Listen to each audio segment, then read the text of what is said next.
Every drop of water counts. SBM Gold's water tank is the most sustainable and durable water storage solution available. Our hashtag Asli Commitment. ভীষণভাবে আশাবাদী আজকে 5 তারিখ CBI যে খাম বন্ধ করে যে রিপোর্ট তথ্যগুলো জমা দিয়েছে সুপ্রিম কোর্টে আজকে আমরা ভীষণভাবে আশাবাদী আজকে কিন্তু আমরা কোনো না কোনো একটা অনেক কিছু তথ্য কিন্তু আজকে বেরিয়ে আসবে এবং যেই ঘটনাটা আরজি করে হয়েছে আমরা দ্রুত তার তদন্ত এবং জাস্টিস চাইছি কিন্তু সাথে আমাদের সবার বিশ্বাস যে এভিডেন্স গুলোর সাথে টেম্পারিং করা হয়েছে সেটা কিন্তু সবকিছু অনেক কিছু কিন্তু আজকে বেরিয়ে আসবে সেই দিকে আমরা তাকিয়ে আছি আর খুব দ্রুত এর আমরা সুবিচার চাই। কি মনে হয় যে এটা কি শুধু ধর্ষণেরই ঘটনা নাকি এর পিছনে অনেক কিছু লুকিয়ে আছে?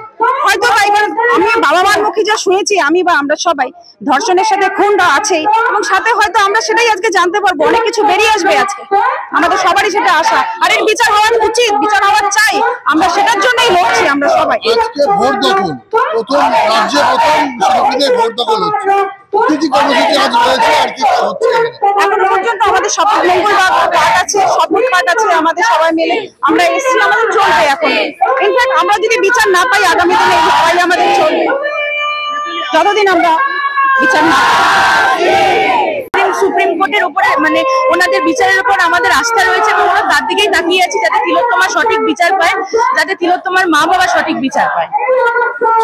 শুধুমাত্র এই ঘটনা না রাজ্যগুলো ঘটনার পরেও দেখা গেছে রাজ্যে কিন্তু আবারও একই ঘটনা বারবার হচ্ছে তো কোথাও গিয়ে কি প্রশাসনের যে চাপ সেই চাপটা কম মনে হচ্ছে? যথেষ্ট কম যতক্ষণ না প্রশাসনিক ব্যবস্থা করা হবে করার থেকে করাতম হবে ততদিন কেউ সুরক্ষিত নিজেকে বলে মনে করতে পারে না। আপনারা নিজেরা দেখছেন রাত দখল হচ্ছে ভোট দখল হচ্ছে সমস্ত কিছু হচ্ছে কিন্তু সেই রাত দখল ভোট দখল সবকিছুর মধ্যেও তো মেয়েরা হেনস্থা হচ্ছে। রিসেন্টলি আমরা সংবাদ মাধ্যমে জানতে পারলাম যে নৈহাটিতে কি ধরনের বাজে ঘটনা ঘটলো সেটি মুখে বলার ভাষা নেই কারণ প্রশাসন যতদিন না করা হবে ততদিন কেউই সুরক্ষিত নিজেকে বোধ করতে পারে না। আজকে আমাদের শপথ একটা প্রোগ্রাম রয়েছে তো সেই বিষয়ে একটু যদি বলেন। আজকে আমরা শপথ বাক্য পাঠ করতে চলেছি যে ভবিষ্যতে যেন প্রত্যেকটা নারী নিজেকে সুরক্ষিত বোধ করে আর যেন কারোর সাথে এরকম নারকীয় বর্বরচিত অত্যাচার না হয়।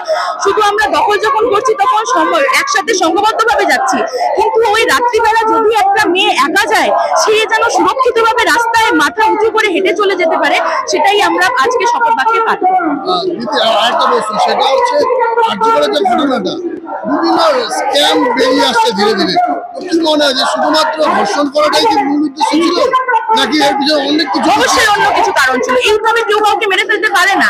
হয়তো আমার মনে হয় হয়তো সবার জনগণের মনে হতে পারে মানে মনে হয় হয়তো সে কিছু জেনে গেছিল যার জন্য তাকে এইভাবে মেরে ফেলা হলো এটা একটা পারসেপশন হতেই পারে।